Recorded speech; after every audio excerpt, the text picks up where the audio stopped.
NSG के बारे में हम्म। जब बात किया थी, कैसे कमांडो तैयार होते हैं? एक एनएसजी कमांडो को बनने में कितना वक़्त लगता है? कैसी उनकी ट्रेनिंग होती है? 600 लोगों में से बेस्ट एक लड़का है जिसका फिजिकल बहुत अच्छा है, जो मेडिकल बिल्कुल फिट है, जो बिल्कुल मेंटली स्ट्रांग है, उसको भेजा जाएगा एनएसजी में। क्या है सर, सुबह अर्ली मॉर्निंग से ही ठीक। मतलब सबसे पहले तो 3 दिन ये देख लेंगे कि किसके अंदर पेशेंस है। ट्रेनिंग में बहाया हुआ पसीना ना, आप हमेशा लड़ाई में आपका ब्लड बचाएगा।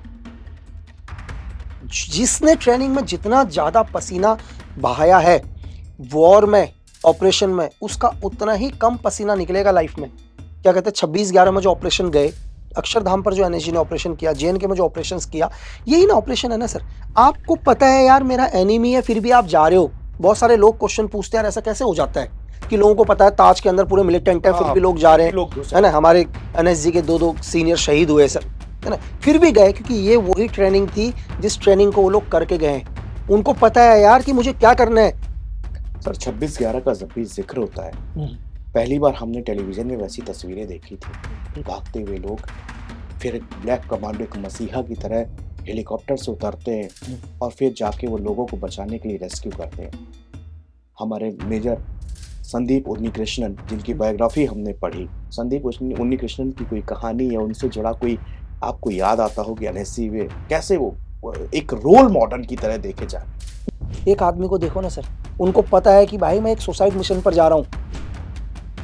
मतलब एक सुसाइड मिशन को भी जाते समय मतलब उस आदमी का आप मतलब वर्ड्स और हौसला देखो, जो उसको मतलब हंसी में कहते हैं ना कि आप मौत के मुंह में जा रहे हो और फिर भी आपको मजाक लग रहा है यार, कि आप कह रहे हो नहीं यार मैं इनको देखूं तो सही, सारे वहां भी अच्छे से काम कर रहे हैं या नहीं कर रहे हैं। आपके लिए अब तक का सबसे हार्ड ऑपरेशन कौन-सा रहा? ऐसा मैं वहां कई बार गया, 3 या 4 बारी, लेकिन हर बारी मुझे यही लगता था कि आज नहीं आऊंगा वापस, क्योंकि मैं उनके एरिया के अंदर हूं। और मैं आपको ये बताऊं कि वो लोग इंसान को मारते नहीं है सर, और वो मरने भी नहीं देते। मारते भी नहीं है और मरने भी नहीं मरने देते। भी नहीं देते हैं सर। मतलब वो आपको जीता जी नर्क दिखा देंगे, लेकिन आपकी दोनों आईज निकाल देंगे। और आप चिल्लाओ ना, उसके लिए कुछ नहीं करेंगे सर। वो लोग आपके होठ को सिल देंगे धागे से। सर इस समय हिंदुस्तान में बहुत सारे कनाडा बहुत टेंशन क्रिएट किया और कहा जा रहा है वो तो हमारे देश के लोग यहाँ पर ऐसे-ऐसे लोगों को मरवा रहे हैं। पन्नू का ज़िक्र होता है कि अमेरिका में बिल्कुल बिल्कुल। लॉरेंस बिश्नोई का ज़िक्र होता है कि आम लोगों में ऐसी एक मेंटालिटी है कि ये लगता है सरकार के आदमी हैं। तो मैं भी ये बोलता हूँ कनाडा को कि आप क्यों खालिस्तान को सपोर्ट करते हो यार? आप क्यों कर रहे हो खालिस्तान को सपोर्ट? चलो आप तो हमारे मित्र देश थे ना सर, तो लेकिन आप क्यों चाहते हो कि कुछ एक लोग हिंदुस्तान के अंदर आतंक फैलाएं यार? ठीक है, यहाँ की अर्थव्यवस्था को खराब करें, यहाँ जो अमन और शांति है उसको खत्म किया जाए, आप उनको सपोर्ट कर रहे हो। मेरी बात सुनो, खालिस्तानियों को भी खालिस्तान से कोई मतलब नहीं है। कोई ना कोई वेस्ट की कोई कंट्री उनको फंड दे रही है कि हिंदुस्तान के अंदर अमन और शांति इनकी खत्म करो। तो क्या लॉरेंस बिश्नोई का इसमें इन्वॉल्वमेंट आपको लगता है सरकार उनको इसलिए जेल में बंद करके रखा है और ये खालिस्तानियों को जो इनके एनकाउंटर हो रहे हैं, इनको मारा जा रहा है, इनमें इसका ही हाथ होगा? ऐसा कहीं पर भी कुछ पेपर्स नहीं है कि इसमें लॉरेंस का हाथ है या लॉरेंस के थ्रू ये काम कराया जा रहा है। एजेंसी के बारे में जब भी ख्याल आता है मोसाद का नाम सबसे पहले आता है। कभी आपका पाला पड़ा है मोसाद से? सर मैं ट्रेनिंग ही लेके आया हूँ, इजराइल से ही ट्रेनिंग लेके आया हूँ सर। मोसाद अपने ऑपरेशंस को बताती है सर, कि हम लोग आरएनडब्ल्यू अपने ऑपरेशन को नहीं बताती। नमस्कार, मेरा परिचय विनीत त्रिपाठी है। आज का ये इंटरव्यू बेहद खास और दिलचस्प है। व्यक्तिगत तौर पर अगर मैं इस चीज़ को आपको बताना चाहूँ कि बहुत सारे नेताओं से, पॉलिटिशियन से, ब्यूरोक्रेट से और सबसे मिलना होता रहता है। सबकी बातें हमारा काम है, हम जनता तक पहुँचाते हैं, उनसे तमाम सवाल करते हैं। लेकिन आज व्यक्तिगत रूप से मेरे लिए ये इंटरव्यू बहुत खास है। एज़ अ जर्नलिस्ट और एज़ अ इंडियंस, एक भारतीय होने के नाते गर्व महसूस होता है जब आपके लिए, आपकी सुरक्षा के लिए, अपने देश की सुरक्षा के लिए, देश के आन बान शान के लिए, उस तिरंगे के लिए एक गुमनाम लोग, जो कहीं-कहीं दूसरे देशों में अपने देश की रक्षा करने के लिए अपना परिवार, अपने माँ-बाप, अपना सब कुछ छोड़ के सिर्फ़ अपने वतन के लिए वहाँ रहते हैं, सेवा करते हैं। कभी कैमरे के सामने नहीं, कभी कोई मेडल नहीं, कभी कोई वीर चक्र, कभी कोई परमवीर चक्र, यहाँ तक कि उनकी जान चले जाने के बाद में उनकी जो बॉडी होती है, उसको भी एक्सेप्ट कि हाँ, ये हमारे देश का है, ये हमारे मुल्क का है। आज हमारे साथ एक ऐसे ही खास मेहमान लक्ष्मण सिंह बिष्ट यानी कि लकी बिष्ट मौजूद हैं। अपना समय निकाल के वो आज हमारे दफ्तर यहाँ पे आए हैं, स्टूडियो पे आए हैं। लकी जी, आपका बहुत-बहुत इस्तकबाल है हमारे न्यूज़ रूम में और मैं आपको बहुत थैंक्सफुल कि आज आपने अपने व्यस्ततम समय से कुछ समय निकाला हमारे लिए, हमसे बातचीत करने के लिए। लकी जी, पहला सवाल जो एज़ एक आम इंसान, हुँ, एक इंडियंस के नाते मेरे हुँ, ज़हन में आ रहा है, हुँ। वो ये है कि आप क्या हैं? और क्यों हैं? और कैसे हैं? मैं सबसे पहले ये कहूँगा सर कि आपने मुझे यहाँ बुलाया उसके लिए बहुत-बहुत धन्यवाद, अपना कीमती समय निकाला। जैसे आपने पूछा क्या है सर, इसका तो जवाब मैं एक ही दूँगा कि जैसे इस हिंदुस्तान के 140 करोड़ लोग हैं, उनमें से मैं भी एक ही हूँ। एक बिल्कुल एक इंडियन, एक हिंदुस्तानी।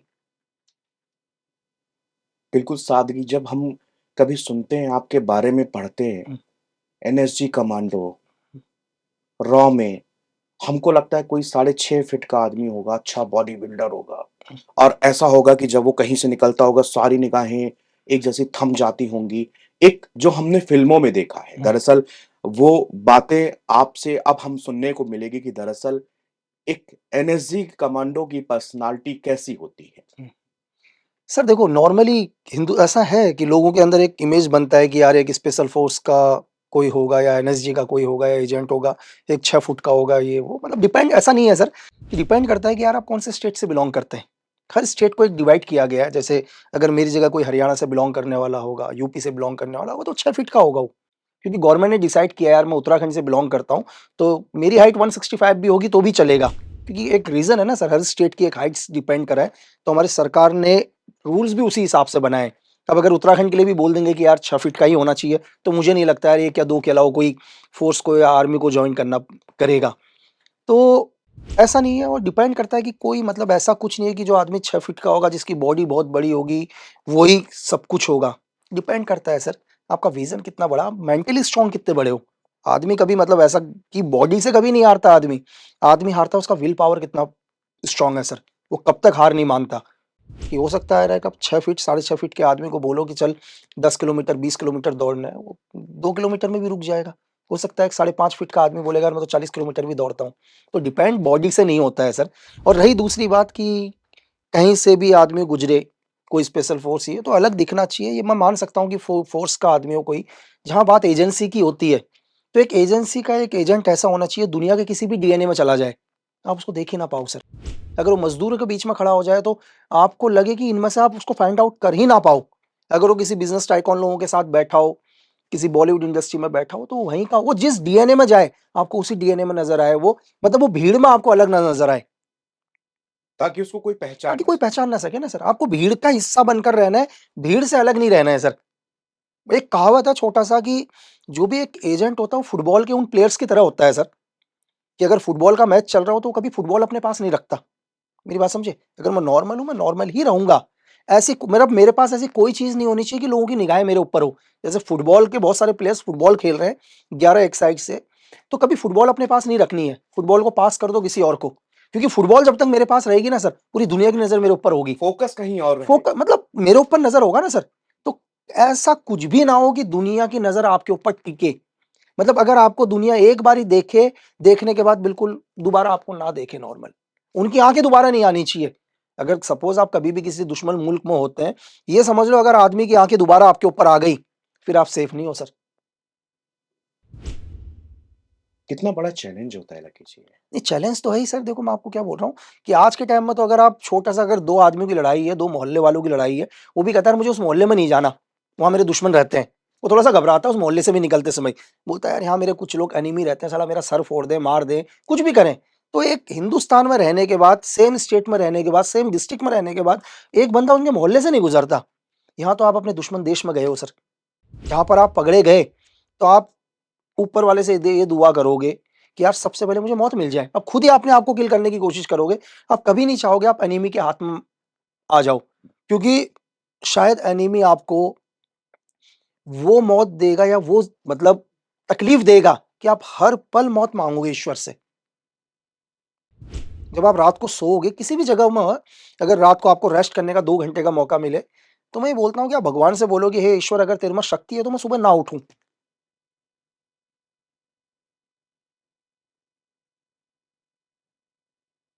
तो लगता बहुत आसान है सर कि यार सब चीज़ें ऐसा है, लेकिन जितना हमारे को आसान दिखाई देता है उतना होता नहीं है। आज भी हम लोग यहाँ बैठे हुए हैं सर, हम ईज़िली तरीके से आराम से अपना इंटरव्यू कर रहे हैं, पॉडकास्ट कर रहे हैं। आज भी काम करने वाले काम कर ही रहे हैं सर।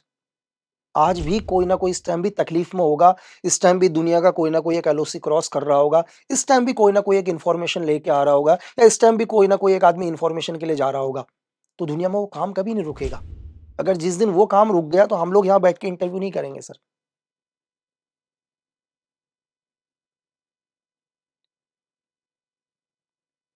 ये जो आप बातें बता रहे हैं लकी जी, मतलब हमने अक्सर फ़िल्मों में ही ये सब चीज़ें देखी कैसे रॉय एजेंट्स काम करते हैं। अगर मैं आपको बताऊँ कि आपके जीवन में हुँ, सबसे पहली शुरुआत हुँ। इस चीज़ की, आपने कब ये सोचा कि मैं एक कमांडो बनना है मुझे, या मुझे रॉ में जाना है, या मुझे आपके अंदर ये पैशन किसके कौन आपका ऐसा आइडियल था? कौन-सी फ़िल्म, कौन-सी किताब आपने ऐसी पढ़ी कि आपके अंदर लगा कि नहीं, यार ये मेरे लिए बेस्ट है। ये इसी के लिए लकी बीस्ट पैदा हुआ है, यही बनना है। सर, मैं बिलॉन्ग करता हूँ उत्तराखंड से। जी, वीरभूमि से। सर, हम लोग हिंदुस्तान को 2-2 बड़ी रेजिमेंट देते हैं सर। कुमाऊँ रेजिमेंट भी उत्तराखंड से ही आती है, गढ़वाल राइफ़ल भी उत्तराखंड से ही आती है सर, रॉयल गढ़वाल राइफ़ल। और कुमाऊँ रेजिमेंट जो इस देश में पहले परमवीर चक्र भी अगर आप देखो, तो कुमाऊँ रेजिमेंट को ही है, मेजर सोमनाथ सर। और यहाँ तक कि अगर तीसरी नागा रेजिमेंट की भी जो राइज़ है, अगर आप सेंटर बोलो वो भी रानीखेत के अंदर ही है। आप उत्तराखंड के किसी भी घर का दरवाज़ा खटखटाओ सर, मैं मानता हूँ अगर आप 10 दरवाजे खटखटाओगे, तो 10 में से 8 सोल्जर फैमिली से बिलॉन्ग करते होंगे सर। आज भी, आज भी आप उत्तराखंड में पहाड़ों में चले जाओ, कोई भी दरवाज़ा खटखटा लो तो आप बोलोगे यार कि है ना, आपको पता चल जाएगा सोल्जर है सर। तो हमारे वहाँ मतलब कि जब बच्चा पैदा होता है, होश सँभालता है। अभी आप मॉर्निंग में चले जाओ, अभी इस टाइम ठंड है सर, शायद आप जैसे उत्तराखंड की पहाड़ियों में जाओगे तो शायद टेम्परेचर 2 भी मिलेगा, 3 भी मिलेगा।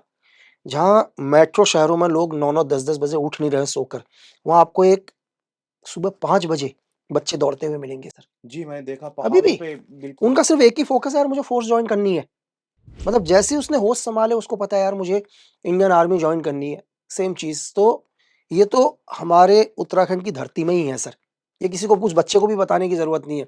मैं आपको एक चीज़ और बताऊँ, एक इंसिडेंट आपको अजीब-सा लगेगा कि अभी शायद 2 साल पहले क्या हुआ, मैं जा रहा था, मैं शाम के टाइम जा रहा हूँ तो किसी ने मुझे कुछ एक लोग वापस आ रहे थे, मैंने कहा क्या हुआ? बोले यार यहाँ से एक टाइगर अपने बच्चे के साथ गई है, मतलब फीमेल टाइगर बच्चे के साथ ऊपर को निकली है। तो मैं तो गाड़ी में था, कोई बात नहीं, मैं चल दिया आगे। मैं आगे की तरफ चल दिया तो मुझे तो कर टाइगर नहीं दिखा वो, लेकिन मैं आधा 1 किलोमीटर गया तो मैंने क्या देखा कि 3 बच्चे रनिंग करते हुए आ रहे हैं। मैंने उनको रोका यार, मैंने कहा रुको भाई। तो वो एकदम से बेचारा रनिंग करते हुए रुक गए, जबकि मुझे डिस्टर्ब भी नहीं करना था, उनका एक रिदम बना हुआ था। बोले हाँ भैया क्या हुआ? यार मैंने कहा आगे मत जाओ, टाइगर है ऊपर की तरफ। तो बच्चों ने देखा सर, बच्चों ने, तीनों बच्चों ने एक पत्थर उठा लिया और वो चल दिए। आप समझ रहे हो सर? मतलब टाइगर को देख के नहीं, नहीं, उन्होंने, मैंने उनको बोला कि उधर की तरफ तुम मत जाओ, वहाँ टाइगर है वहाँ यार उस टाइगर साइड हाँ, को। हाँ, उन बच्चों ने थोड़ा-सा सुना, बोला हाँ, पत्थर उठाया और रनिंग करने लग गए। आप एक समझ रहे हैं सर, एक लड़के के अंदर हिम्मत, हिम्मत। मतलब बात उस पत्थर की नहीं है, हाँ, बात उसके अंदर का एक विज़न देखो विज़न उसका हाँ, कि भाई मैं इससे भगा दूँगा। इससे भगा आप दूँगा, उसको हाँ। कहाँ से लेके आओगे सर? इस विज़न को लाओगे कहाँ से? मतलब आप समझ रहे हैं कि चाहे उन्हें वो दिखाओ या ना ना दिखाओ, दिखा हो, कुछ हो या ना अगर हो, हमसे कोई लेकिन कह दे तो उन हम हिल भी नहीं अरे सकते सर, वहाँ। उन्होंने खुद को बिलीव कर दिया कि हाँ, टाइगर है, कोई बात नहीं, मैंने पत्थर उठा हाँ, लिया। पत्थर उठा लिया। तो इस विज़न को लाने के ऊपर आदमी का पूरा जीवन निकल जाता है सर। तो मेरे तो खुद के ग्रैंडफ़ादर ही मतलब इंडियन आर्मी 1971 के वॉर में शहीद हुए हैं। तो जब मैं पैदा भी नहीं हुआ तो मेरी फैमिली बैकग्राउंड में स्टार्टिंग से ही वो दिख गया था। फ़ादर भी मेरे आर्मी से ही है। तो मुझे ज़्यादा वो नहीं लगा क्योंकि मेरी तो पीढ़ियाँ ही डिफेंस से ही रही हैं सर। मेरे ग्रैंडफ़ादर, मेरे फ़ादर, मेरे जितने भी रिलेटिव हैं, चाचा-ताऊ, सब लोग आर्मी से ही बिलॉन्ग करते हैं। तो मेरे लिए ऐसा नहीं था कि मेरे को मतलब कि कोई आदमी बोले कि आर्मी क्या होती है या स्पेशल फ़ोर्स क्या होते हैं या कमांडो। मैं बचपन से, जब से मैंने होश सँभाला है तब से ये चीज़ सुन रहा हूँ सर। तो मेरे लिए इतना मुश्किल नहीं था। आप एनएसजी के बारे हुँ, में हुँ। जब बात किए थे, कैसे कमांडो तैयार होते हैं? एक एनएसजी कमांडो को बनने में हुँ, कितना वक़्त लगता है? कैसी उनकी ट्रेनिंग होती है? सर एक्चुअली क्या है, देखो एनएसजी अपने आप में एक पेरेंट्स रेजिमेंट नहीं है।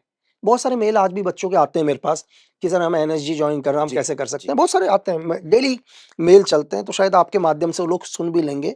आप कोई भी आर्मड फोर्स ज्वाइन करें सर, कोई भी, चाहे आप इंडियन आर्मी ज्वाइन करें या पैरामिलिट्री फोर्सेस ज्वाइन करें, बीएसएफ, सीआरपीएफ, आईटीबीपी, एक्सवाईजेड। होता क्या है कि हर रेजिमेंट के अंदर एक वैकेंसी आती है। जैसे सपोज करो कि एक आर्मी की बटालियन है, उसमें एक 600 700 या समथिंग एक पूरी की पूरी सोल्जर की नफरी है, और सेम बीएसएफ एक्सवाईजेड कोई भी ले लो, तो एक वैकेंसी आएगी बटालियंस को कि आप अपना एक बंदा भेजो एनएसजी के लिए। अब यहाँ पर क्या होता है, मैं एक एग्जांपल ले लेता हूँ, कोई भी, चाहे एक मैंने कुमाऊं रेजिमेंट ले लिया और एक बीएसएफ ले लिया एग्जांपल के लिए। दोनों के पास वैकेंसी आई है, जैसे सीआरपीएफ में भी आई होगी, गढ़वाल राइफल में भी आई होगी, पैरा में भी आई होगी, ग्रेनेडियर में भी, महार रेजिमेंट में, राजपूताना राइफल, सब जगह जाती है। जितने भी हिंदुस्तान की फोर्सेस है, सब में लेटर जाता है, कहाँ से? होम मिनिस्ट्री से होम सर। मिनिस्ट्री से। होम मिनिस्ट्री, क्योंकि एनएसजी होम मिनिस्ट्री के अंडर में आती अंडर। है। ठीक है, तो सब जगह एक लेटर जाता। अब यहाँ पर क्या होता है कि जैसे ही लेटर उनके ए ब्रांच में पहुंचेगा, ए ब्रांच उनको समझ में नहीं आएगा, मतलब सिविल को ए ब्रांच क्या होता है, नॉर्मली समझ लो कि आपके बटालियन के अंदर एक कागज आ गया, एक पेपर आ गया कि एज होनी चाहिए इतनी, एक एज डिसाइड होगी उसमें कि लड़के की एज इतनी होनी चाहिए, सर्विस कम से कम 5 साल होनी चाहिए, 3 साल होनी चाहिए, 2 साल होनी चाहिए। ठीक है, अब यहाँ पर क्या होता है कि बटालियन डिसाइड करती है यार मेरा बेस्ट लड़का कौन है। अब मेरे है तो सपोज करो बीएसएफ में 800 हुँ, सोल्जर हैं, कुमाऊं रेजिमेंट में, गढ़वाल राइफल में 600 700 हैं। अब उसमें से एक रिकॉर्ड निकाला जाएगा और हमारा बेस्ट लड़का कौन सा है, क्योंकि यहाँ बात किसकी हो जाती है, यहाँ बात हो जाती है एक रेपुटेशन, इज्जत की बात।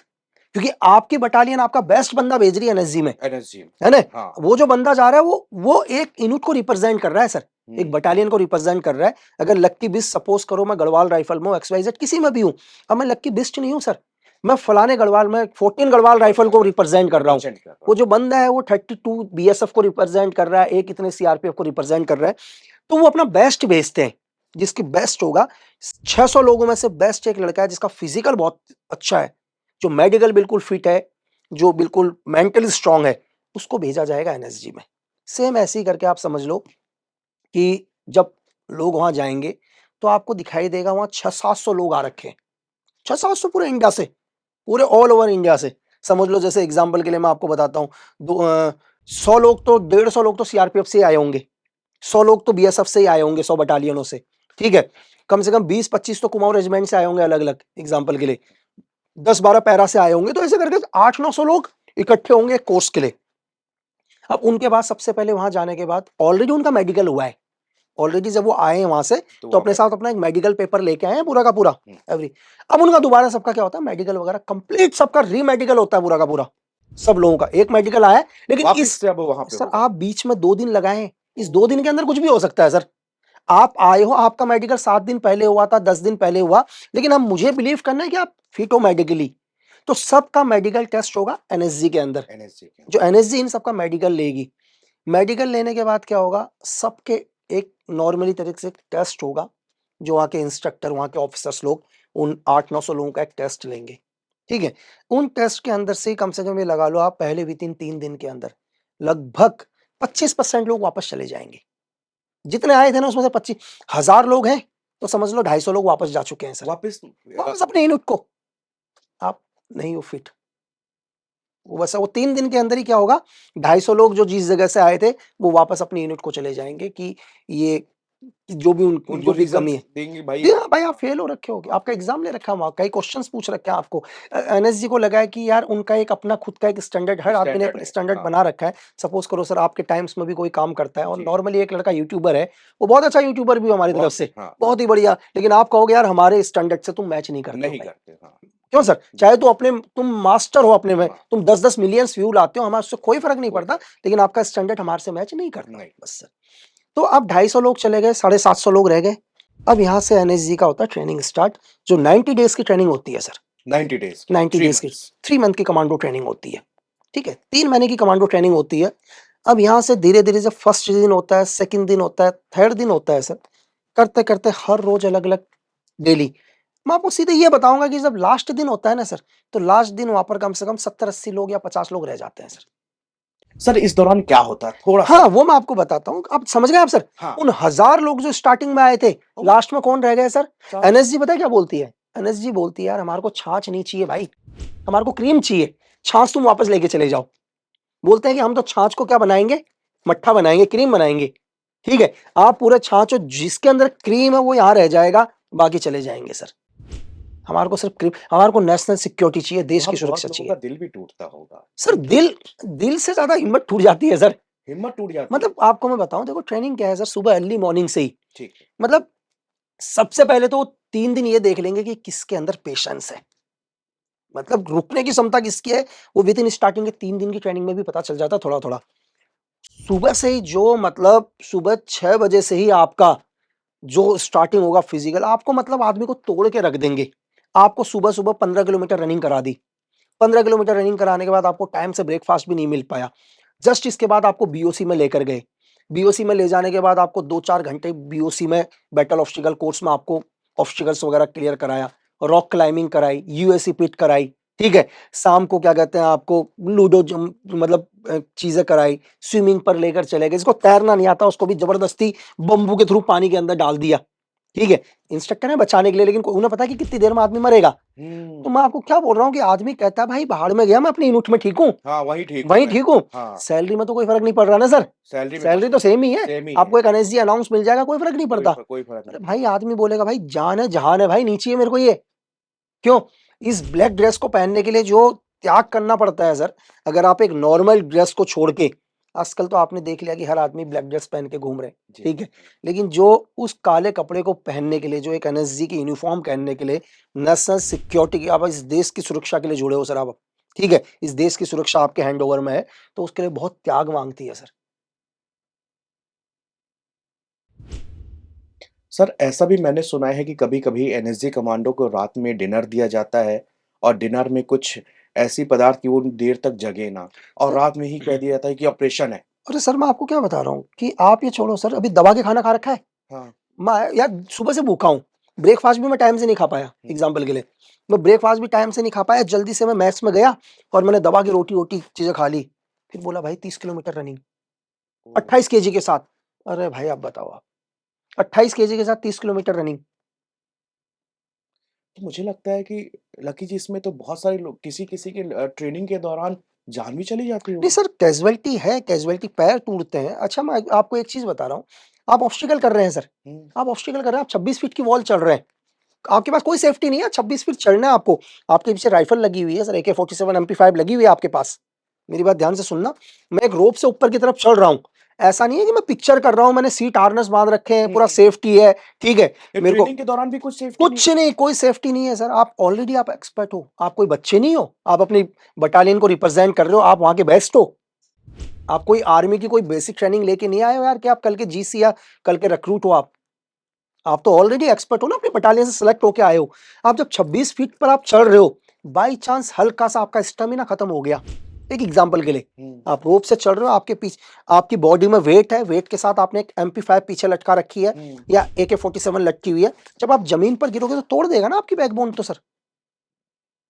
आप को जब एक्सरसाइज करने के लिए हेलीकॉप्टर आते हैं, ठीक है, Mi-17 वहां पर आया हुआ है, आप स्लेदरिंग कर रहे हो, यार हेलीकॉप्टर खड़ा है, आप स्लेदरिंग कर रहे हो, आपसे नहीं हुआ ग्रिप, सीधे आप आओगे तोड़ देगा आपके पैर और सब कुछ। मैंने आपको क्या बोला सर, पिक्चर नहीं चल रही है ना, या कोई आप एडवेंचर करने नहीं गए हो कि लोगों ने बोला कि हम आपको सीट हार्नेस लगा रखा है, चेस्ट हार्नेस लगा रखा है, हम आपको बिल्कुल सेफ कर रहे हैं, कुछ नहीं सेव है। कर रहे हैं, हाँ। भाई आप एक ट्रेनिंग करने आए हो, इस देश की बेस्ट ट्रेनिंग करने के लिए आए हो आप, तो आपने फॉर्म साइन कर रखा, कैजुअलिटी हो गई तो हो गई, आप साइन करके गए हो सर, आपने पेपर्स भरे हुए हैं वहां पर, या आपको भी पता है, आपकी यूनिट को भी पता है कि आप क्या करने आए हो, अगर कैजुअलिटी भी हो गई तो हो गई। सोच के मतलब नी मुझे शिवरिंग महसूस हो रही है कि नहीं तो मतलब सर यही वो ट्रेनिंग है, ये मतलब हमारे एक कहावत है कि ट्रेनिंग में बहाया हुआ पसीना ना, आप हमेशा लड़ाई में आपका ब्लड बचाएगा। जिसने ट्रेनिंग में जितना ज्यादा पसीना बहाया है वॉर में, ऑपरेशन में, उसका उतना ही कम पसीना निकलेगा लाइफ में।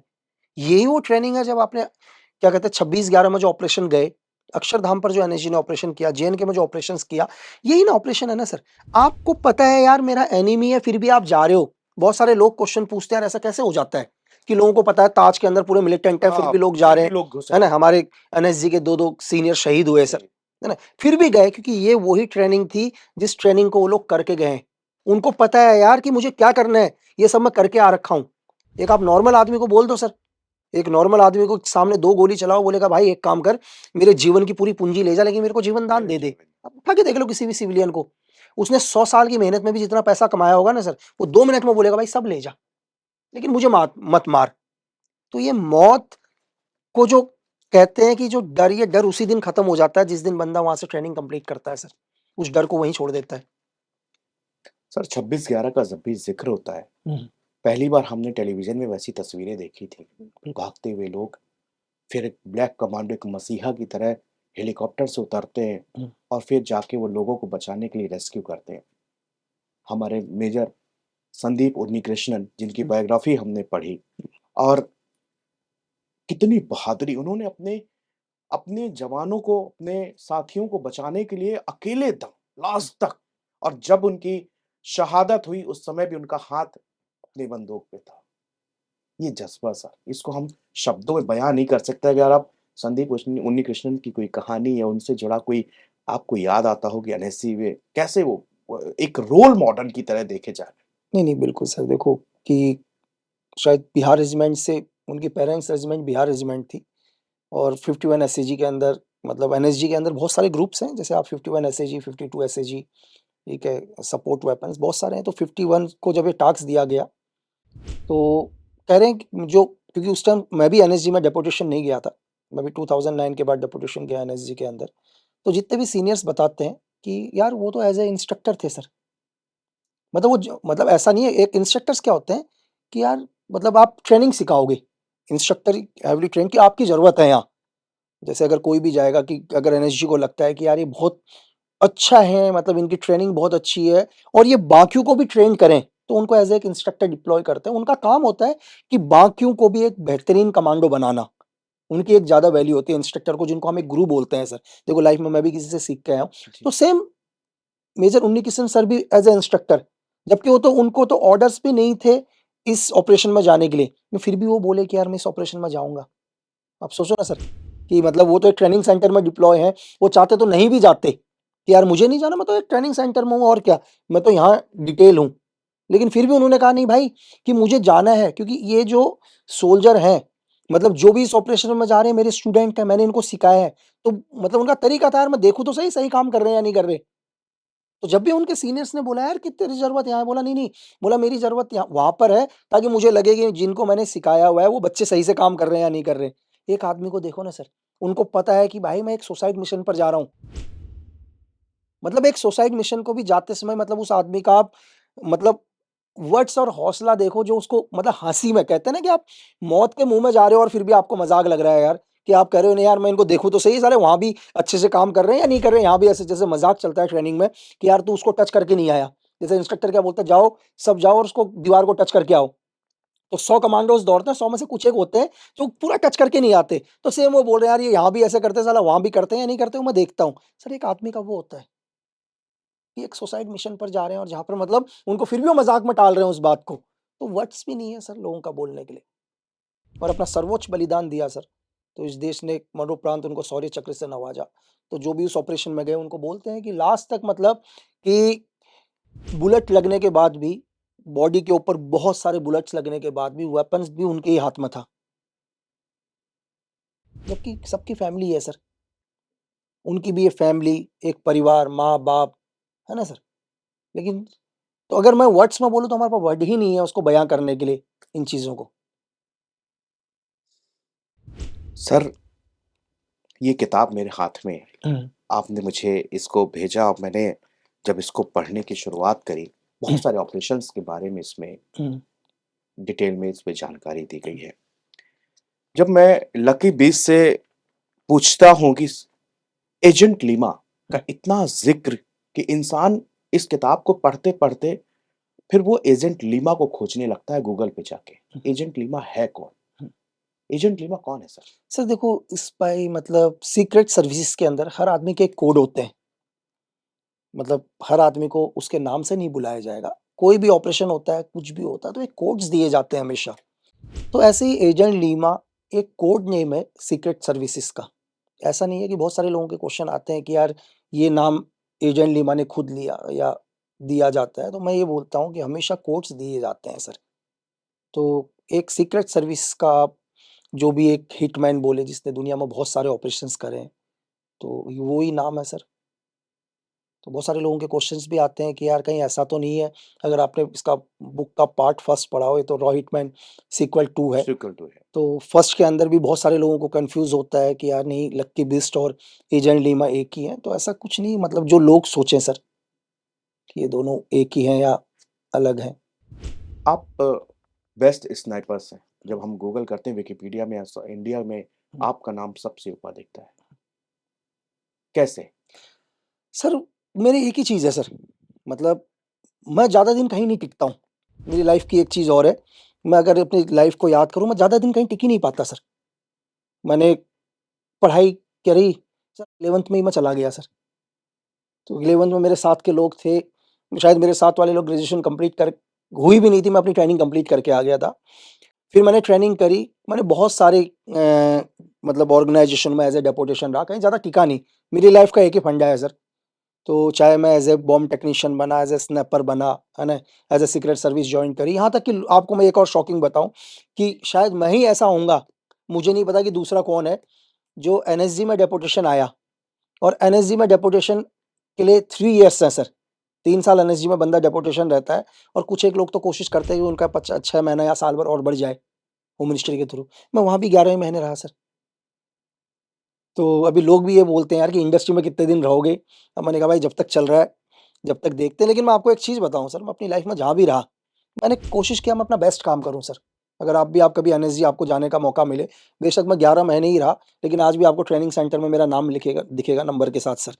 मैं नॉर्थ ईस्ट में जिन बटालियनों के अंदर रहा, अगर आपको कभी वहाँ मौका मिले, तो वहाँ भी आपको बोर्ड पर बिल्कुल नाम दिखेगा। तो लाइफ के अंदर मेरा एक ही सिद्धांत है, या तो काम करो मत या काम बेस्ट करो सर। अगर मैं किसी भी काम को मैं कोशिश करता हूँ, मैं अगर काम को देता हूँ, तो मैं 100% एनर्जी देता हूँ। अगर आपने एक लेंस देखा है सर, जिससे हम देखते हैं, हुँ, मैं उस लेंस पर बहुत बिलीव करता हूँ। उसमें इतनी ताकत होती है कि सूरज की रोशनी को एक जगह इकट्ठा करके आप किसी भी चीज़ को जलाने की हिम्मत चलाने रखता है की सर। अगर आप उस लेंस की तरह बनो कि सारी एनर्जी को एक जगह इकट्ठा करके पॉइंट ऑफ एम पर मार सको सर। देखो काम तो मुझे करना ही है। अगर मैं एक स्नाइपर बनना चाहता हूँ, मैं एक सोल्जर बनना चाहता हूँ, मैं एक एजेंट बनना चाहता हूँ, यार देखो टाइम तो मुझे उतना ही देना पड़ेगा ना। ये मैं आज के यूथ को भी बोल रहा हूँ कि यार भाई आप लोग पढ़ाई कर रहे हो, पढ़ाई तो आपको झक मार के करनी ही पड़ेगी। या तो आप बिल्कुल मत करो, बोलो मैं नहीं करूँगा कुछ भी। मैं गेम खेल रहा हूँ तो मैं नहीं खेलूँगा या मैं खेलूँगा। अगर आप खेलोगे तो आप अपना बेस्ट दो, क्योंकि आप टाइम उतना ही दे रहे हो। आप भी यहाँ जॉब कर रहे हैं, आपको भाई 9 से 5 आना ही आना है। जो भी आपका टाइमिंग है कि मैं सुबह 9 बजे से 5 बजे मुझे बैठना है। जब आपको 9 बजे से 5 बजे यहाँ बैठना है तो आप अपना बेस्ट करो ना सर। ऐसा तो है नहीं कि आप बेस्ट, मतलब आप अगर नहीं करोगे तो आपको घर भेज देंगे। हुँ, अगर मैं एक एनएसजी में हूँ, अगर मैं एनएसजी में नहीं भी करूँगा तो भी मुझे काम करना ही पड़ेगा ना यार। मैं ऑपरेशन में जा रहा हूँ, मैं एनिमी को नहीं मारूँगा, तो ऐसा तो है नहीं कि कल बोलेंगे यार लक्की बिस्ट को ऑपरेशन में मत भेजो, ये साला एनिमी को नहीं मारता। लक्की बिस्ट तब भी ऑपरेशन में जाएगा सर। जाना मुझे ऑर्डर्स तो मानने ही पड़ेंगे। जब आप किसी भी चीज़ को कर रहे हो तो मेरा ये मानना है कि अपनी पूरी ताकत उस चीज़ में झोंक दो सर। आपके लिए अब तक का हुँ। सबसे हार्ड ऑपरेशन कौन-सा रहा जिसमें लगा कि अब लगता है कि अब ये बुलेट मेरे आर-पार या इस मेरी बुलेट इसके आर-पार? सर एक बहुत सारे ऑपरेशंस हैं, मैं एक ही पर आता हूँ। 8 ऑपरेशन तो इस पर भी हैं, इसी अगर पे आपने भी पढ़ा होगा तो जी, इसमें भी आपको हमेशा लगा होगा अब गया, अब अब गया, हाँ, अब गया, अब गया। बिल्कुल। तो इस ऑपरेशन में भी मैं एक चीज़ बोलूँ, अगर इसमें एक ऑपरेशन है, अगर आपने देखा हो, जब हम लोग को हमारे को एक पावरफुल एरिया कमांडर को, शायद ऑपरेशन स्पैरो है जो भी है, कि हमारे को एक गन डाउन करवाना है किसी एरिया कमांडर से। Operation blind spot. हाँ, तो उसमें भी एक सिचुएशन है सर कि मैं एक लड़की के साथ मेरी दोस्ती है और मैं अपने दायरे से बाहर निकलता हूँ, मतलब जो मेरा सेफ ज़ोन है, मैं अपने सेफ ज़ोन से बाहर निकलता हूँ और अपने एनिमी के एरिया में हूँ उस टाइम। वो एरिया पूरा एनिमी का है और मैं कंटिन्यू कई बार उससे मिलता हूँ, बहुत बार उससे मिलता हूँ। और मैं जब भी निकलता था ना अपने सेफ एरिया से, मेरे सेफ ज़ोन से, मुझे हमेशा अपने दिमाग में एक ही चीज़ आता था, यार कहीं मेरी इन्फॉर्मेशन तो आउट नहीं हो गई।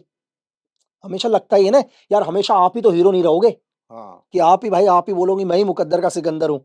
बॉल कभी उसके पाले में भी तो जाएगी, जाएगी। क्यों सर? हुँ, तो हो सकता है कि आप शिकार करने जा रहे हो, खुद आप शिकार हो चुके हो। हो चुके तो हैं। मैं जब भी उस ऑपरेशन में गया सर, मैं जब भी गया अपने मतलब सेफ ज़ोन से, मुझे हमेशा ये लगता था कि क्या यार कहीं इन्फॉर्मेशन आउट तो नहीं हो रखी है।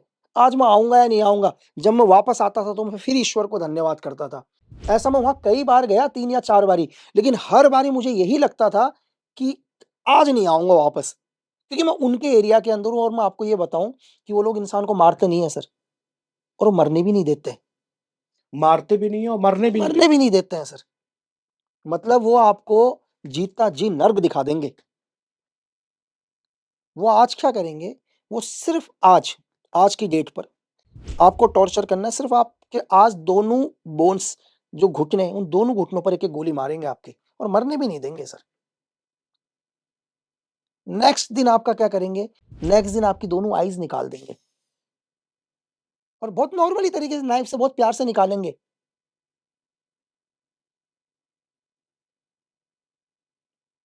और आप चिल्लाओ ना, उसके लिए कुछ नहीं करेंगे सर वो लोग। आपके होंठ को सिल देंगे धागे से, पूरा का पूरा। तो मैं कह रहा हूँ मारेंगे भी नहीं और मरने भी नहीं देंगे सर। तो आप सोचो कि आप एक एनिमी के एरिया में जा रहे हो, और जिससे आप मिल रहे हो, वो उस एरिया के सबसे बड़े एरिया कमांडर की गर्लफ्रेंड है सर। तो मैं आपको एक ये उदाहरण दे रहा हूँ सर। ऐसे जब हमने आउट ऑफ इंडिया, क्योंकि मैं किसी भी जगह का नाम नहीं बताऊँगा, क्योंकि फिर ही बहुत सारे लोग धरने में बैठना शुरू कर देते हैं, जैसे अभी नेपाल के अंदर हुआ था, ठीक है? एक बांग्लादेश का भी इसमें एक ऑपरेशन है, कि जिसने हमारे एजेंटों को मरवाया, ठीक है? पिछली बार क्या हुआ था? पिछली बार लास्ट टाइम क्या हुआ कि हमारा एक एजेंट था जिसको हमने एस्टेब्लिश किया, बिज़नेसमैन हमने उसको बनाया, और हमें उसकी ज़रूरत पड़ी, हमारे को कुछ फंड की ज़रूरत थी। भाई हमने ही तुझे बनाया है यार, हमने तुझे, मेरे सीनियर्स लोगों ने तुझे बनाया है, तू एक अच्छा बिज़नेसमैन है, तुझे हर चीज़ से मदद करी, आज हमें तेरी ज़रूरत है तो तू मदद करेगा। उसने कहा ठीक है करूँगा। हमने भेजा, उसने हमारे 3 बंदे मरवा दिए सर। मतलब उसने बोला हाँ भेजो, उसने सेम हमारे 3 बंदे मरवा दिए। क्योंकि उसे हमारी मदद नहीं करनी थी। मदद नहीं करनी उसको थी। लगा कि बीडीआर उसकी हेल्प करेगी, बांग्लादेश राइफल हेल्प करेगी, और मरवा दिया उसने। अब सेम ऑपरेशन को कंटिन्यू रखना था, अब हमें किसी और का सहारा लेना था। लेकिन हो सकता है सर दोबारा भी तो सेम चीज़ दोबारा सेम भी हो सकती है ना? दोबारा भी हो सकती है। अगर चलो पिछले बार हमारे साथ ट्रैप हुआ है तो ट्रैप इस बार भी हो इस सकता था, बार भी। लेकिन फिर भी हमने ऑपरेशन किया ना सर। देखो हम नहीं करेंगे, कोई ना कोई करेगा, स्टेप तो उठाना ही पड़ेगा। तो ये वो भी सिचुएशन सेम ही है कि यार ऐसा हो रखा है, तो इस चीज़ की क्या गारंटी है कि दोबारा ऐसा नहीं होगा। अब हमारे को दोबारा बांग्लादेश बुलाया है, तो हो सकता है ये भी ट्रैप हो। तो सर मैं आपको बता रहा हूँ एजेंट की लाइफ में क्या होता है सर, एक एजेंट दुनिया में कभी ये बोल ही नहीं सकता कि कोई उसका ऑपरेशन सबसे अच्छा रहा। वो कहेगा नहीं यार, हर ऑपरेशन उसे खतरनाक ही लगेगा उसे। और वो जब वापस आता है ना ऑपरेशन करके, उसको लगता है यार मैंने क्या कर दिया। जब वो बाद में सब चीज़ों को सोचता है ऑपरेशन स्टार्ट होने से लेकर लास्ट तक, उसको लगता है यार मैं क्या करके आया हूँ करके। तो यही चीज़ है कि हम लोगों के अंदर एक ही चीज़ है सर, हम काम करने से पहले कभी नहीं सोचते सर। अगर काम करने से पहले सोचेंगे तो काम ही नहीं हो पाएगा सर। मेरे अंदर एक कहावत है, मेरा एक एनिमी है। मुझे पता है मुझे अपने एनिमी को क्या करना है सर, एलिमिनेट करना है, खत्म करना है। अब मुझे मैं ये बोलूँ मेरा एनिमी इतना खतरनाक है यार, साला मेरे एनिमी के साथ 10 बॉडीगार्ड हमेशा घूमते हैं। मेरे एनिमी का सर्विलेंस बहुत तगड़ा है। मेरे एनिमी के सोर्सेज़ तो हर जगह पर हैं। हर जगह पे। साला मेरे एनिमी के पीछे तो पूरा गवर्नमेंट का सपोर्ट है। साला गवर्नमेंट ने मुझे पकड़ लिया तो मेरी बॉडी में 18 नट बोल्ट डाल देगा। अगर मैं इतना सोचूँगा तो मैं तो काम ही नहीं कर पाऊँगा सर। मतलब ये जानना बहुत ज़रूरी है कि आपका एनिमी के बारे में, लेकिन सिर्फ़ जानना आपके एनिमी के बारे में। वो जानना आपके अपोज़िट में नहीं आना चाहिए सर, कि आपको बिल्कुल ही ख़त्म कर दे, या आपके मतलब जो भी आपका हौसला है या जो भी आपने सोच रखा है, वो उसको ज़ीरो में ला दे। आज ये क्यों दिखाते हैं हम लोग कि बगल वाली आर्मी ने क्या किया, बॉर्डर में आके एयर फ़ोर्स की ड्रिल करा दी। 15 फाइटर प्लेन हवा में उड़ने लग गए ड्रिल। ये खौफ़ पैदा करने के लिए, ये तरीका होता है एक देश का, कि यार भाई आज बिल्कुल चाइना बगल में आया और चाइना ने अपना क्या कर दिया, एयर फ़ोर्स के चाइना के 25 फाइटर्स उड़ रहे हैं, चाइना की आर्मी ड्रिल करना शुरू हो गई। ये सिर्फ़ एक तरीका होता है सिर्फ़ दूसरे को घबराना। एक वॉर है ये भी एक तरह का, एक साइकोलॉजी है। लेकिन सर ये इसमें आप 8 चैप्टर हैं। सर। ऑपरेशन मोनोपोली, हुँ, हुँ, ऑपरेशन जंगल सफारी, हुँ, ऑपरेशन कैसीनो, हुँ, ऑपरेशन टाइगर क्लॉ, हुँ, operation hot pursuit, operation blind sparrow, hot operation black widow. हुँ, हुँ, अगर मैं आपसे कहूँ कि इस इन सभी ऑपरेशंस में हुँ, कौन-सा एक ऑपरेशन ऐसा है जो बिल्कुल ये था कि करीब से और सबसे डेंजरस। हुँ, आपने अभी कहा कि हमारे लिए हर एक ऑपरेशन हुँ, ऐसा होता है जैसे बिल्कुल ये पहले से वाले से डेंजर है, पहले वाले से। हुँ। लेकिन इन 8 ऑपरेशंस की बात करें। सर, जिसमें हमारे को बहुत परेशानी हुई, हुँ, देखो अगर मुझे आप पूछे कि यार मुझे पर्सनली किस चीज़ में बहुत परेशानी हुई, तो ऑपरेशन कैसीनो में बहुत परेशानी हुई सर।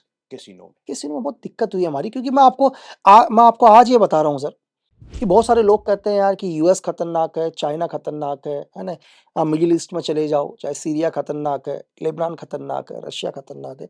लेकिन मुझे ये लगता है कि इस दुनिया में अगर किसी स्टेट के अंदर या किसी मतलब अपने बगल में कि सबसे ज़्यादा एजेंसी का इन्वॉल्वमेंट कहाँ पर है? तो मैं कहूँगा मुझे सबसे खतरनाक नेपाल लगता है यार सर। एक एजेंसी के पॉइंट ऑफ व्यू से, एक सिविल आदमी के पॉइंट ऑफ व्यू से नहीं। सिविल लोग तो डेली नेपाल में जाते हैं, कैसीनो के अंदर गेम खेल के हुँ, आते हुँ। हैं बिल्कुल। मैं बात कर रहा हूँ एक एजेंट के लिए। मैं आपको ये बताऊँ कि नेपाल में कुछ ऐसे लोग हैं कि जस्ट उनके पास खाने के लिए रोटी नहीं है सर। वो 20 लाख की बाइक में घूम रहे हैं, स्पोर्ट्स बाइक में। वो पैसा कहाँ से आ रहा है उनके पास? टोटल हर एजेंसी का इन्वॉल्वमेंट मिलेगा आपको, पूरी एमडबलएस वहाँ मिलेगी, पूरी आपको सीआईए पूरी वहाँ पर मिलेगी आपको, आईएसआई पूरी वहाँ पर मिलेगी आपको, एफएसबी मिलेगी, एमआई पूरे मैं कह रहा हूँ कि साला नेपाल में जितने लोग नहीं, एजेंट उससे ज़्यादा है नेपाल के अंदर। तो अब एक धरती के अंदर एक ऑपरेशन चलाना है सर, और सबसे मुश्किल चीज़ क्या है कि हमारे को एक ऐसे आदमी को उसके देश से बुलाना है सर। सबसे मुश्किल है कि एक राजा को आप उसके राज्य से निकाल के ला रहे हो। इस ऑपरेशन के अंदर क्या था कि हमारे को एक बहुत पावरफुल आदमी, एक आईएसआई का बहुत पावरफुल आदमी, कैसे भी करके कुछ ऐसा करो कि ये नेपाल की धरती में आए। और ऐसा नहीं कि नेपाल हमारे पास है सर। दूसरा चैलेंज क्या है कि उसको नेपाल से भी निकालना, उधर से भी उधर से भी निकालना। एक तो 2 डेंजर, पहला डेंजर उसको पाकिस्तान से लेके आना कैसे लेके भी, आना। लेके आना, फिर उसको इस धरती से लेके जाना। और इस चीज़ के लिए क्या है आपकी पूरी टीम किसी विदेशी धरती के ऊपर है सर। तो ये बहुत मुश्किल था, ये जितना भी वक़्त लगा बहुत मुश्किल वक़्त था, कि अगर मैंने आपको वही बोला कि आप शिकार करने गए हो और आप कभी भी शिकार बन सकते हैं। शिकार बन सकते हो सर। तो सीक्रेट सर्विसेज़ की यही दुनिया है सर। मैं आपको एक चीज़ बताऊँ, एक कि हज़ारों लोग, तो आपको पता भी नहीं होगा सर, जो आज भी ज़मीनों के अंदर गड़े हुए हैं, इस देश के लिए। मतलब जो आपने सुन लिया, उसको हम लोग हीरो मान लेते हैं, देशभक्त मानते हैं। मैं कहता हूँ कि हज़ारों लोगों के बारे में तो कभी हम सुनते ही नहीं है सर, जिनको ज़मीन के 20-20 फुट नीचे दफ़ना दिया। जिनके बारे में जान रहे हैं सिर्फ़ उन्हीं के लिए हम बोलते हैं कि यार ताकि सर, आप चाहते हैं कि आपकी माँ कभी आपकी बायोग्राफ़ी ना पढ़े। हाँ, आपने एक इंटरव्यू के दौरान कहा कि उनको ये सब भूलने में बहुत साल लगे। अब मैं नहीं चाहता कि वो चीज़ें फिर से उनके दिमाग में रिमाइंड आए। हुँ। लेकिन उनको कभी-कभी इतना गौरव भी महसूस होता होगा कि मेरा बच्चा सर एक देखो समझ रहे हैं ना, अगर मेरी मतलब होगी लकी आज वो शख्स जो दुनिया में एक अपने नाम से अपने एक जिसने अपने वतन के लिए अपनी जवानी, अपना सब कुछ कुर्बान किया। इस उम्र में एक इंसान को क्या नहीं लगता कि क्या करें? लेकिन आपने वतन चुना। सर, लेकिन होता क्या है कि देखो हर माँ अपने बच्चे से प्यार करती है। इस दुनिया में आप किसी भी माँ को ले आओ सर। मैं मेरी माँ की बात नहीं कर रहा हूँ, दुनिया की हर माँ के लिए उसका बेटा तो बेटा ही है ना सर। आप धरती के किसी भी उसको ले आओ, उसके लिए वो बेटा ही रहेगा। तो हर माँ को क्या लगता है यार कि यार जीवन में मेरा बेटा, चाहे उसको दुनिया में कुछ ना मिले लेकिन मेरा बेटा सुखी रहे। एक माँ को कुछ नहीं चाहिए कि उसके बेटे को दुनिया की सारी दौलत मिले, वो चाहती है यार मेरा बेटा 2 वक़्त की रोटी खाए, बढ़िया तरीके से और सुकून में रहे। सुकून में। आप कोई माँ ऐसी ला दो सर जो कहे कि यार मेरे बेटे को अंबानी की दौलत चाहिए। मैंने तो धरती में ऐसी माँ ही नहीं देखी सर नहीं जिसने देखी। कभी ऐसा कहा होगा कि मेरे बेटे को अंबानी की, बस एक माँ यही बोलती है अपने बेटे को, बेटा तूने खाना खाया? है ना? कोई दिक्कत तो नहीं? एक माँ का इतना ही होता है सर।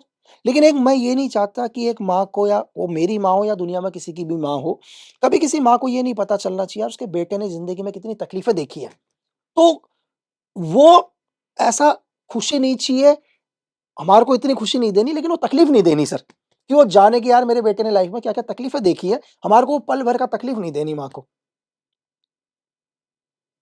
लेकिन सर मैं आपका इंस्टाग्राम देख रहा था। सर आप राहत फ़तेह अली खान के बहुत फ़ैन हैं। सर और उनको उनके गाना लगाते हुए जो आँखें आपने बनाई और उसमें लिख भी दिया कि आँखों का इशारा मतलब इस गाने के जो बोल हैं, इस पे वो गाना कौन-सा था? सर मतलब मैं उनके बहुत सारे गानेज़ वग़ैरह देखता हूँ, मतलब सुनता हूँ। तो मुझे याद आ रहा था, मेरी आँखों का दरिया है था वो। हाँ, मतलब जो एक कव्वाली टाइप है उनकी। हाँ, तो एक्चुअली क्या होता है सर, मेरे को बहुत सारे लोग हैं जो बहुत प्यार करते हैं और मैं दिल से उनकी रिस्पेक्ट करता हूँ कि वो लोग मुझे इतना प्यार करते हैं सर।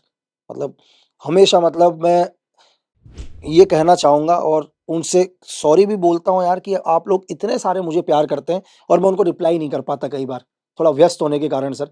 कोशिश ज़रूर करता हूँ कि यार उनके मैसेज का रिप्लाई कर सकूँ या जो भी वो लोग मुझे मेल करते हैं मैं रिप्लाई करूँ। तो मैं यही बोलता हूँ कि यार मैं जो गाना लगा रहा हूँ भाई, ये गाना मुझे अच्छा लगता है, लेकिन तुम रिएक्ट मत करना इस गाने से। लेकिन उसमें बहुत सारे लोग ये कह रहे हैं कि लगता है कि आपका दिल टूटा है। नहीं, नहीं सर, सर मुझे गाना अच्छा लगता है सर। मुझे मुझे कुछ एक गाने पसंद हैं, लेकिन उन गानों के साथ मेरा किरदार नहीं है ना? मेरा किरदार वो नहीं है। अगर सपोज़ करो यार, चलो मुझे कई बार वायलेंस डिपेंड करता है सिचुएशन क्या है सर। मैं यहाँ बैठा हूँ तो मुझे यहाँ पर शांति चाहिए सर। आप मुझे एलओ से क्रॉस कर दो, मेरा कैरेक्टर चेंज हो जाएगा, फिर मैं वायलेंस में हूँ सर। मेरा कैरेक्टर चेंज है। लेकिन कि जो चीज़ें मुझे मेरी बात समझ रहे हैं सर? मुझे वो गाना अच्छा लगा, मैंने वो गाने को लगा दिया। ऐसा नहीं है कि मैं ऐसा ही हूँ। मैं जैसा हूँ मैं वैसा बताऊँगा तो फिर तो पता नहीं क्या हो जाएगा सर, है ना? फिर वो बहुत इतर-बितर हो जाएगा कि लक्की बिस्ट ऐसा भी है, तो मैं उस चीज़ को दूर रखता हूँ। दुनिया में सबसे खूबसूरत चीज़ होती है मोहब्बत। हुँ, हुँ। कभी आपको हुई है? अरे सर देखो, मोहब्बत तो दुनिया में सबको ही होती है सर, दुनिया में कौन है जिसको नहीं होता है?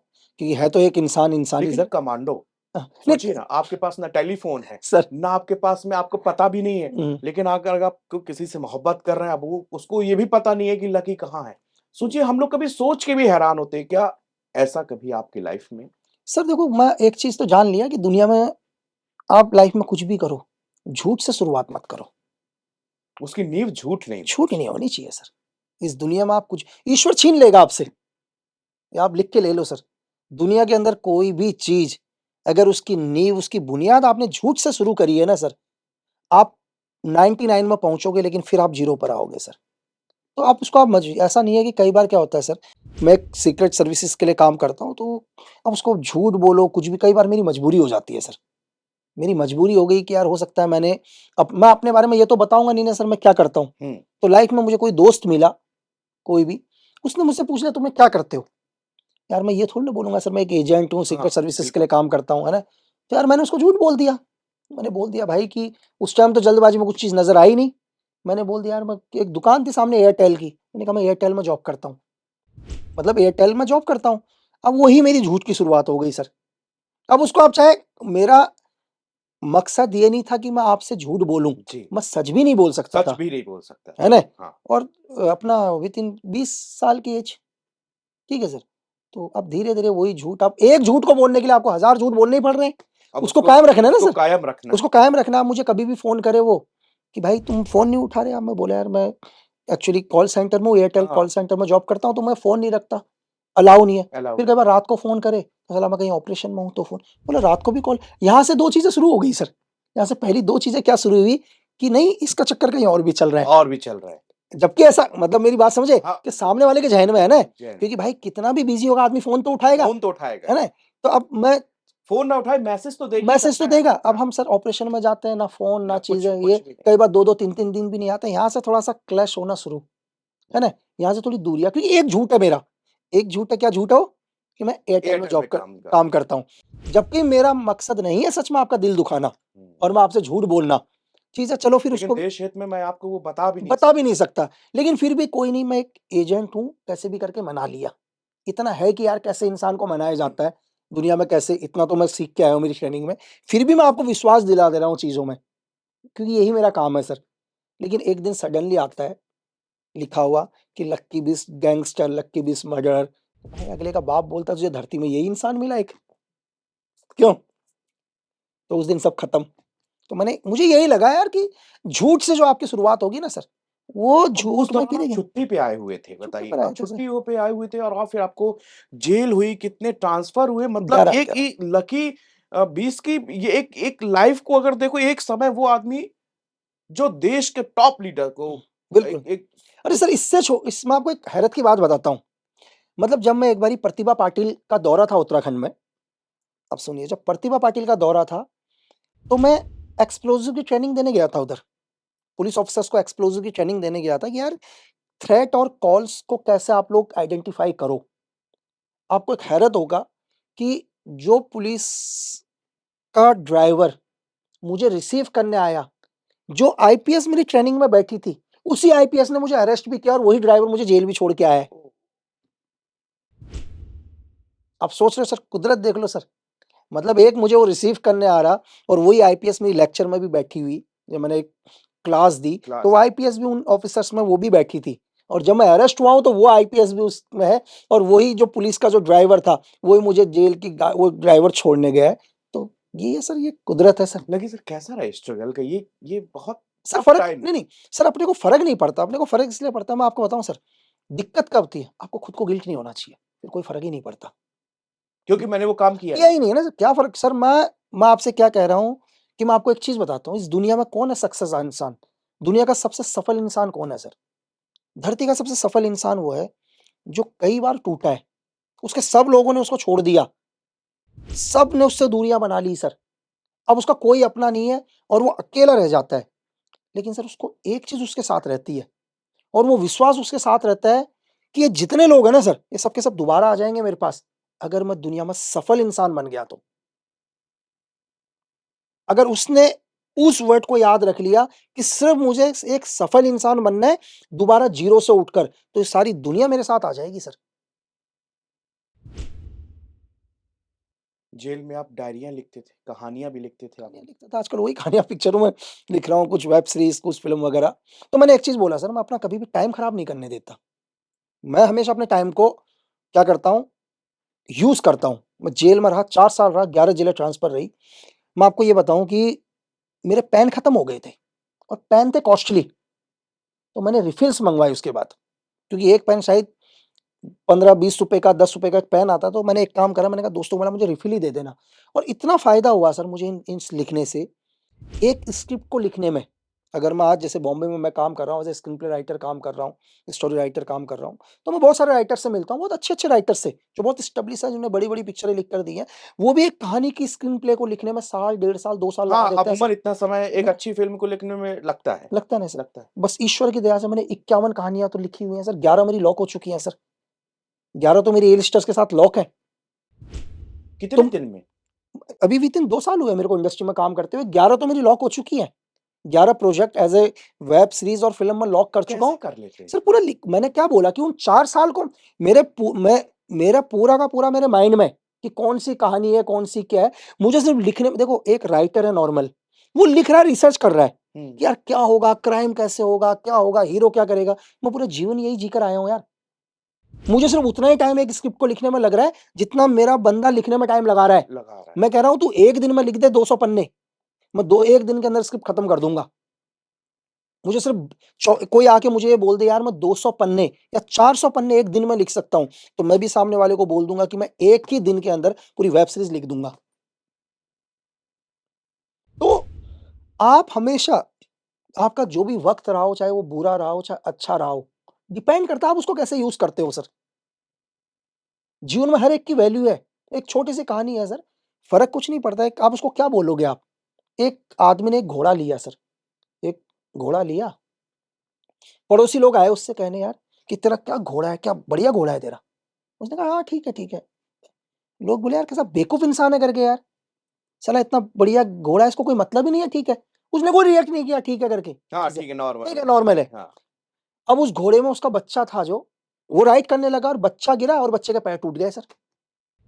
तो लोग आए यार, लोग बोले साला कितना घटिया घोड़ा है यार इसका, है ना? साला इकलौता बच्चा, दोनों पैर तोड़ दिए इकलौते बच्चे के। तो उसने बोला हाँ, ठीक है करके चीज़ें। बोले यार ये कैसा इंसान है, बच्चा बच्चे के पैर तोड़ दिए, ठीक है, फिर भी ये घोड़े के ऊपर रिएक्ट नहीं कर रहा, इसको हुँ। कोई फ़र्क नहीं पड़ता। कुछ दिन के बाद पता चला कि उस स्टेट पर एक युद्ध हो गया और राजा ने बोला जो भी यंग बच्चे हों सबके सब आओ, और युद्ध में बच्चे गए, उस बच्चे को नहीं लेकर गए सर, है ना? क्योंकि उसके पैर टूटे थे। लोगों ने बोला यार क्या मतलब आपको फ़र्क नहीं पड़ता सर फ़र्क दुनिया में क्या हाँ, हो क्या, क्या हो रहा है? मतलब जो अच्छा है कल वो बुरा होगा, फिर वो अच्छा हर होगा। व्यक्ति अपने उस चीज़ों को अपने सिचुएशन के हिसाब से देखता है कि मेरे लिए क्या बेस्ट है। मेरे लिए क्या बेस्ट है सर, आपको कोई फ़र्क नहीं आपको पड़ना कोई चाहिए सर। फ़र्क नहीं पड़ता कि वो चीज़ जो घोड़ा है, वो हाँ, क्या है, क्या कैसे, लेकिन वो उसने बच्चे की वज़ह से अब वो बेस्ट हो गया। अब जब बे टूटे थे मतलब तो सर मेरा कहने का मतलब है लोगों की राय हमेशा बदलेगी, आप मत बदलेगी। बदलना। आप मत ये दुनिया हमेशा चेंज होगी। कल आप जब पीक में होगी, तो सारी दुनिया आपके साथ होगी। आप ज़ीरो में होंगे, ये कोई आपके साथ नहीं होगा, लेकिन आपको कोई फ़र्क नहीं पड़ना चाहिए। जब ये पीक में थे, तब भी ये झूठ इनका साथ था, ये आपके पास आए, जब आप ज़ीरो में हो तब भी, तो आप किस पर यकीन करोगे? आप जैसे हो लाइफ़ में हमेशा वैसे ही रहना। लेकिन सर इस समय हिंदुस्तान में हुँ, बहुत सारे कनाडा बहुत टेंशन क्रिएट किया और कहा जा रहा है वो तो हमारे देश के लोग यहाँ पर ऐसे-ऐसे लोगों को मरवा रहे हैं। हुँ, पन्नू का ज़िक्र होता है कि अमेरिका में बिल्कुल, बिल्कुल। लॉरेंस बिश्नोई का हुँ, ज़िक्र होता है कि आम लोगों में ऐसी एक मेंटालिटी है कि ये लगता है सरकार के आदमी हैं हुँ, और ये एजेंट्स हैं। हुँ, ये ऐसा-ऐसा काम अमेरिका में या कनाडा में जाके और पाकिस्तान में भी हुँ, कर रहे हैं। हुँ। क्या ये चीज़ रियलिस्टिक है, लगती है? एज़ अ एजेंट क्या सर, मैं आपको बता रहा हूँ, देखो दुनिया के अंदर मैंने बहुत जगह यही बोला है कि दुनिया को जो भी चलाता हो एक एजेंसी चलाती है सर। चाहे दुनिया की कोई भी एजेंसी हो, चाहे उसको आईएसआई बोलो, आरएनडब्ल्यू बोलो, सीआईए बोलो, एजेंसी डिपेंड करती है कि किस आपको क्या लग रहा है बांग्लादेश में जो सरकार गिराई है वो किसने गिराई है? सर मैं तो यहीं आपके चैनल के माध्यम से बोलूँगा, इसमें भी वेस्ट के कुछ बड़ी-बड़ी एजेंसीज़ है जिसने गवर्नमेंट गिराई है। ये पाकिस्तान का हाल किसने कर रखा है सर आज? इसके पीछे भी एजेंसीज़ हैं सर। श्रीलंका पूरा खत्म करवा दिया, किसने करवाया सर? तो कहीं न कहीं होता है, एजेंसी का ही इन्वॉल्वमेंट है सर। करती एजेंसीज़ हैं। इस दुनिया में क्या होना है, और ऐसा नहीं है सडनली कि ये 2 दिन के अंदर हो जाएगा। इसके लिए कई सालों की प्लानिंग होती है सर। चलो आज अगर कनाडा बोलता है, ओपनली बोलता है, तो मैं भी ये बोलता हूँ कनाडा को कि आप क्यों खालिस्तान को सपोर्ट करते हो यार? आप क्यों कर रहे हो खालिस्तान को सपोर्ट? चलो आप तो हमारे मित्र देश थे ना सर। हुँ। तो लेकिन आप क्यों चाहते हो कि कुछ एक लोग हिंदुस्तान के अंदर आतंक फैलाएँ यार? ठीक है? यहाँ की अर्थव्यवस्था को खराब करें, यहाँ जो अमन और शांति है, उसको खत्म किया जाए। आप उनको सपोर्ट कर रहे हो।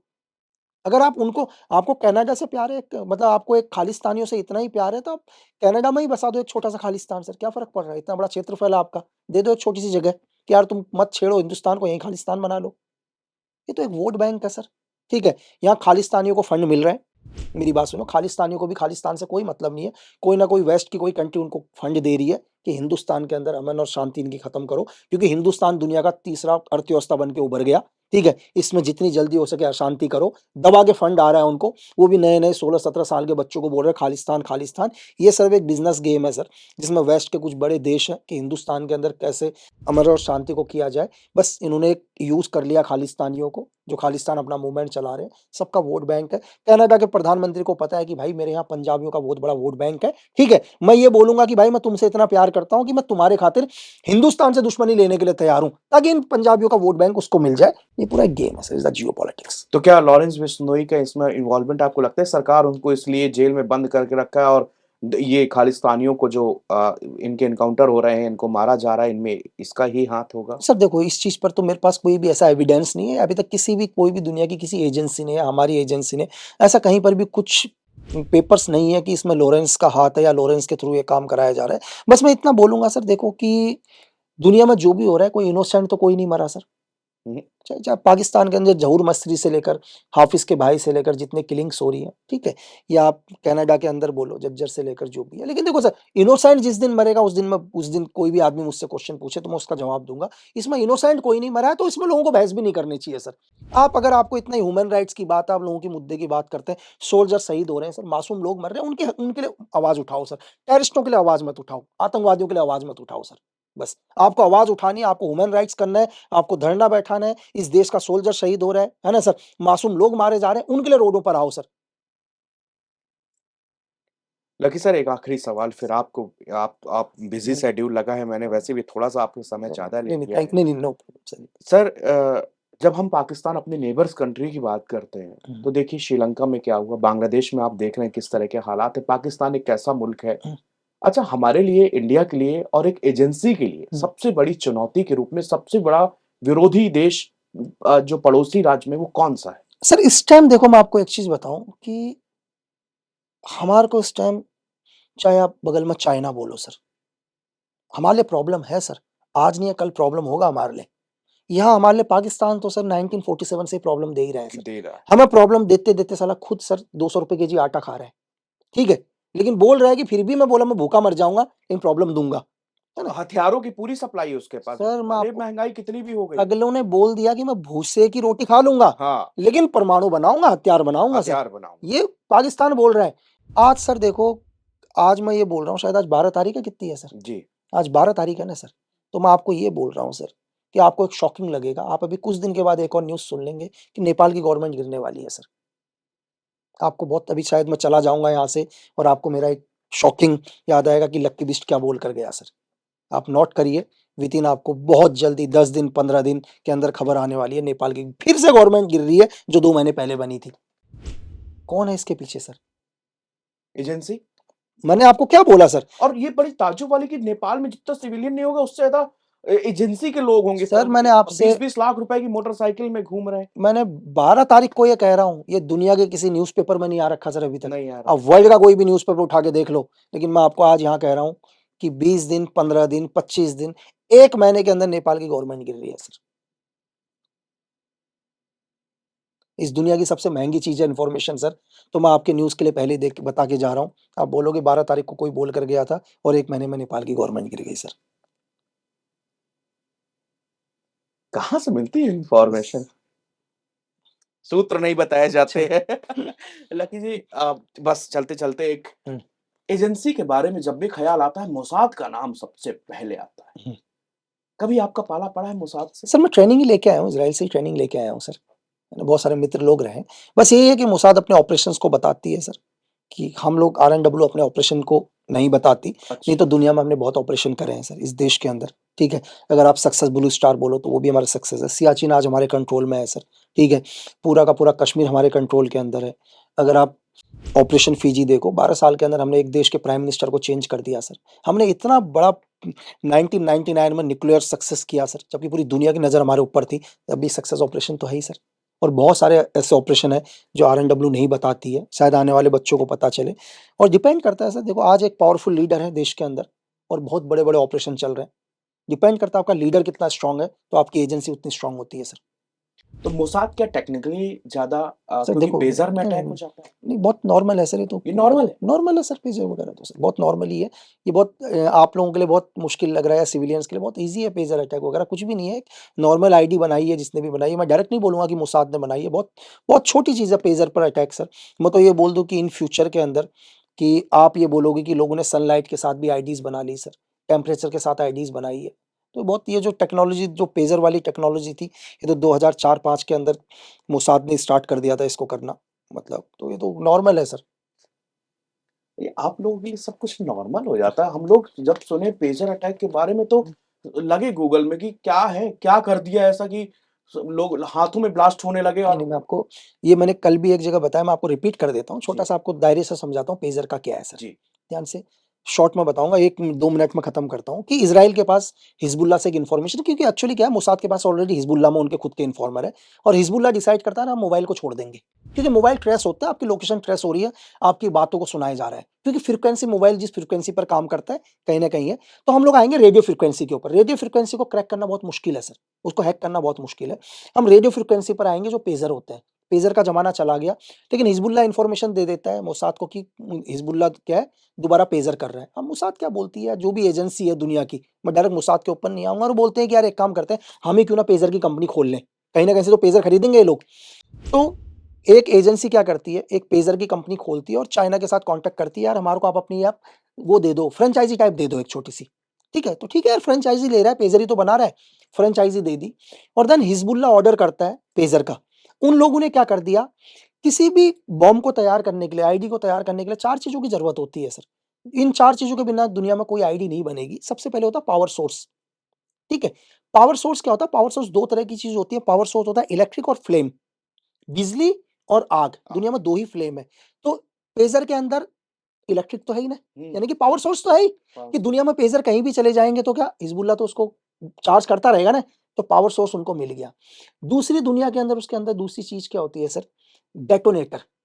दुनिया के अंदर कोई भी बिना डेटोनेटर के ब्लास्ट होता ही नहीं है, तो पेजर में एक डेटोनेटर सेट फिट कर रखा है। डेटोनेटर का वेट ज़्यादा नहीं होता, 1 ग्राम का डेटोनेटर होता है सर। मात्र 1 ग्राम वेट होता है, जहाँ पेजर के अंदर आपको क्या पता चलेगा कि 1 ग्राम वेट ज़्यादा हो 1 रखा है ग्राम करके, हाँ, ठीक कुछ है? भी नहीं। दूसरी चीज़ हो गई डेटोनेटर, तीसरा चीज़ हो गया एक्सप्लोसिव। एक्सप्लोसिव का मैं आपको रेंज बता देता हूँ सर। डेटोनेटर के अंदर ऑलरेडी एक्सप्लोसिव होता है। डेटोनेटर के अंदर ऑलरेडी सी कंपाउंड जैसे ना और एएसए कंपाउंड पहले से ही होता है और डेटोनेटर का जो डेंजर एरिया होता है 20 मीटर होता है। 1 ग्राम का डेंजर एरिया कितना हो गया 20 मीटर। समझ लो सर हम तो यहाँ अगर हमारे में से अगर यहाँ डेटोनेटर फटे तो किसी की आँख जाएगी, किसी का हाथ जाएगा, हुँ, इतने में भी। तो तीसरी चीज़ भी उनको मिल गई एक्सप्लोसिव और चौथी जो सबसे इम्पोर्टेंट चीज़ थी जिसमें दुनिया पागल थी, वो एक बॉम्ब के अंदर सबसे इम्पोर्टेंट चीज़ होती है स्विच, जो मैं आपको समझा दूँगा। जैसे हम अभी आप, मैं, भाई 4 लोग यहाँ बैठे हुए हैं। जी, आप हो क्या पावर सोर्स, ठीक है, आप क्या हो? पावर सोर्स तो लगातार मिल रही है। किसको मिल रही है? पावर सोर्स किसको मिल रही है?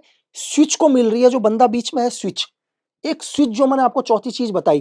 लेकिन स्विच क्या होगा? डेटोनेटर को जब तक करंट नहीं देगा, जब तक उसको कोड नहीं मिलेगा। स्विच सबसे इंपॉर्टेंट है। जिसने भी ये पेजर बनाए उसने एक कोड डाल दिया। कोड एग्जांपल के लिए क्या डाल दिया उसने? त्रिपाठी जी और लक्की बिस्ट डाल दिया कि जब तक ये स्विच को ये दो वर्ड नहीं मिलेंगे, ये करंट को आगे नहीं भेजेगा। वो चाहे वो 2 साल हो, 3 साल हो, 4 साल हो, फर्क नहीं पड़ता, क्योंकि पावर सोर्स तो लगातार स्विच के पास है ही, करंट तो है ही। लेकिन स्विच का डेटोनेटर उसको बोल रहा है भाई मुझे दे दे। मैं आसान शब्दों में समझा रहा हूं, मुझे तो दे ताकि मैं धमाका करूं, एक्सप्लोजिव को करंट पहुंचाऊं। वो बोलता है भाई मुझे ऑर्डर्स नहीं मिल रखे, क्योंकि स्विच को ऑर्डर नहीं मिल रखे हैं। लेकिन एक दिन जिस आदमी ने वो पेजर बनाए 3000, उसने वहां से डाल दिया त्रिपाठी जी लक्की और एंटर मार दिया। जैसे आप एक मैसेज देते हो, मेरी बात समझे सर? एक मैसेज सीधे कहां गया? मोबाइल में। जैसे आजकल आप एसी में एक मैसेज देते हो, एसी चालू हो जाता है, एसी चालू हो जाता है ना, सेम। तो सेम उसने कर दिया कि दुनिया के किसी भी कोने से मैसेज दिया, जो कोड उसमें था जो भी होगा, लक्की या त्रिपाठी जी या लक्की। जैसे ही स्विच को मिला, स्विच के पास तो पहले ही करंट था ना, स्विच ने बोल दिया अब मैं आजाद हूं, ले ले भाई ये जो तू 2 साल से वेट कर रहा है। डेटोनेटर को करंट मिला और डेटोनेटर को जैसे ही करंट मिला, डेटोनेटर धमाका हुआ और लोग आए। बहुत छोटी सी चीज है सर, कोई रॉकेट साइंस नहीं है सर। ये 2005 में चीजें आ सकती है, बहुत रॉकेट साइंस, बहुत इजी है। बहुत-बहुत शुक्रिया लकी थैंक यू, जी। बहुत थैंक यू, सारी ढेर सारी थैंक यू। बातें आपके साथ। अब हम इंतज़ार है आपकी फ़िल्मों का कि धन्यवाद। जल्दी से जल्दी हम आएँ और आपके जितने सारे फैन्स हैं, हम्म, जब पता चला जिसको मैंने बताया कि लकी सर आज आ रहे हैं इंटरव्यू, थैंक यू। उन बहुत सारी जिज्ञासा और लोगों को रियलिस्टिक जानना है। कह रहे हैं कि फ़िल्मी बहुत चीज़ देखी। अब जब लकी जो चीज़ लिखेंगे, जो चीज़ वो फ़ील करके आए हैं, जो चीज़ उन्होंने बैटल में देखी है, जो चीज़ उन्होंने ऑन ग्राउंड ऑपरेशंस किए हैं, जब वो हम देखेंगे तो वो एक एक उनके लिए बिल्कुल शॉकिंग होगा। और हम सब आप लोगों के लिए, आपके अच्छे फ्यूचर के लिए आपकी दुआ करते हैं। आपकी फ़िल्में जिसमें आप बिल्कुल लगे हुए हैं, स्क्रिप्ट राइटिंग में स्क्रीन प्ले लिख रहे हैं, आप उसमें लगातार सक्सेस रहें। और दुआ हम ये भी करते हैं कि आप जब सक्सेस हों, तब ज़रूर हमारे नवभारत टाइम्स बिल्कुल, पर, बिल्कुल सर, बिल्कुल। टाइम्स ग्रुप पे आएँ और बिल्कुल इसी तरह हम लोग अपनी बात करने का सिलसिला जारी रखेंगे। ठीक है, धन्यवाद धन्यवाद। Sir, thank you sir.